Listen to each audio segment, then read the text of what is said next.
Halo teman-teman, selamat datang kembali di channel Osaka Indonesia bersama saya Iksan Mubaidi. Di Papua itu saya sebagai orang yang dipercaya menjadi narasumber, saya mengisi pelatihan kurang lebih 1 minggu di sana. Yang itu juga cukup membuat saya sangat kagum. Ternyata sebegitu luar biasanya dan setahu saya waktu itu kan masih di wilayah Jawa ya. Ternyata di luar Jawa itu juga sudah banyak. Nah, seiring berjalannya waktu, kemudian saya selesai pelatihan itu, selang 1 minggu itu Indonesia gempar yang namanya corona. Di mana-mana lockdown. Sampai saya akhirnya dikabarkan dari orang Papua, "Mas, seandainya Mas telat 1 minggu, itu kemungkinan masih di Papua gitu." Dan alhamdulillah ternyata Allah masih mengizinkan saya sebelum adanya corona bisa pulang dulu gitu. Kemudian di minggu pertama, kedua, ketiga corona itu mungkin saya sama nasibnya dengan para usaha yang lain atau bisnis yang lain, mengalami penurunan. Di mana ya namanya juga lockdown, tempat di mana-mana ditutup, gang-gang, portal-portal ditutup gitu. Saya juga mungkin mengalami kesulitan di situ. Tapi di minggu keempat atau satu bulanan itu ternyata luar biasa. Orang mungkin di 1 bulan itu sudah mulai berpikir bahwa saya bekerja di rumah, work from home, saya melakukan aktivitas apa-apa dari rumah.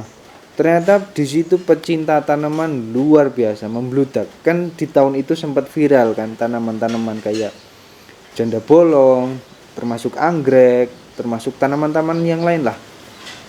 Waktu itu ada aglonema juga yang harganya wow juga, dan alhamdulillahnya saya ikut kecipratan di situ.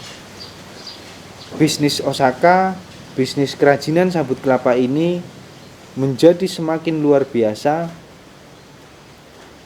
Salah satu faktornya karena waktu itu corona itu. Jadi momentum corona itu bagi Osaka juga menjadi berkah. Dari situlah Osaka setiap bulan pasti menghasilkan, atau kita gimana caranya ada satu produk baru,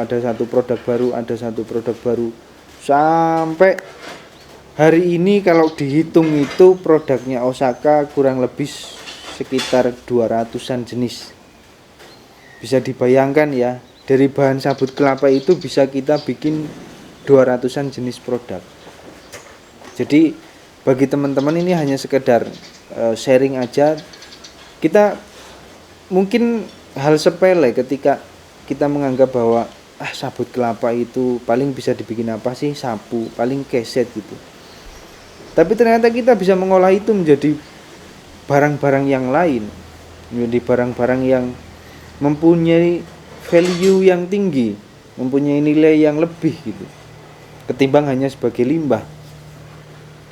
Nah, dari situlah perjalanan Osaka ternyata mulai banyak orang dikenal. Osaka mulai sedikit demi sedikit banyak orang yang tahu tentang Osaka. Karena kebetulan banyak juga para konten kreator, para media juga itu meliput kegiatan-kegiatan Osaka, baik itu di media sosial, di YouTube, di TV lokal dan macam-macam. Jadi ya alhamdulillah dari situ juga cukup terbantu. Dari situ kita semakin memantapkan hati. Satu persatu saya mulai menata manajemen, mulai dari yang produksi, mulai dari bagian marketing, kemudian packaging, semua perlahan saya perbaiki. Kita ternyata dari sini juga manajemen ini sangat penting, manajemen keuangan, manajemen apapun itu juga penting. Dan sampai hari ini, sampai pada akhirnya Osaka juga perlahan merambah ke model pabrikasi. Jangan lupa untuk subscribe channel Osaka Indonesia agar tidak ketinggalan konten menarik lainnya seputar sabut kelapa. Terima kasih telah menonton video ini dan sampai jumpa di video berikutnya.